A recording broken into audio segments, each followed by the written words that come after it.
I A1 A2 level เนาะအဲ့မှာ rule ကတော့ဘာမှမခက်ဘူး I ကျွန်ုပ် you သင် we ကျွန်ုပ်တို့ we all ဆိုကျွန်ုပ်တို့အားလုံးเนาะအဲ့ဒါနောက်ကနေ base part လေးတွေ part 1ပဲလိုက်ပြီးပြောမယ်เนาะအဲ့ဒါကိုစာကြောင်းလေးတွေစကားပြောလေးတွေစပြောကြည့်ပဲ I drink ကျွန်တော်တောက်တယ် you drink မင်းတောက်တယ် we all drink water every day ငါတို့အားလုံးနေ့တိုင်းရေတောက်ကြတယ်เนาะ I eat ကျွန်တော်စားတယ် you eat မင်းစားတယ် we all eat breakfast in the morning မနေ့ပိုင်းမှာကျွန်တော်အားလုံးမနေ့စာစားကြတယ် I play ကျွန်တော်ကစားတယ် you play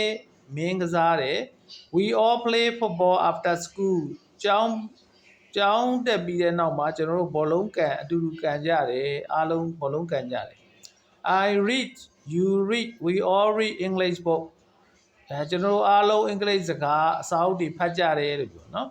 I write you write we all write simple sentences ရိုးရိုးဝါကြလေးတွေကိုကျွန်တော်အားလုံးရိုးရိုးဝါကြရေးကြတယ် I speak you speak we all speak English in class ကျွန်တော်အားလုံးအောက်ကစာကြောင်းပဲဆရာပြန်လိုက်တော့မယ်เนาะကျန်တာတွေကလွယ်နေပြီဆိုတော့အတန်းထဲမှာကျွန်တော်အင်္ဂလိပ်စကားပြောကြတယ်เนาะ I study you study we all study English together ကျွန်တော်တို့အတူတူအင်္ဂလိပ်စကားလေ့လာကြတယ်အင်္ဂလိပ်စာလေ့လာကြတယ် I work you work we all work hard every day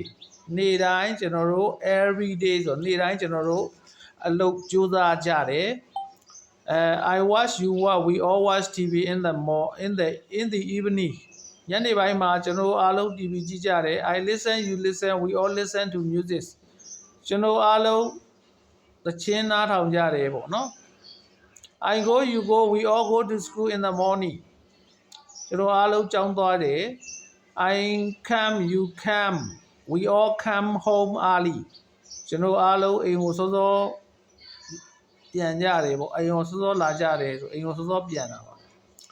I like tea you like tea we all like hot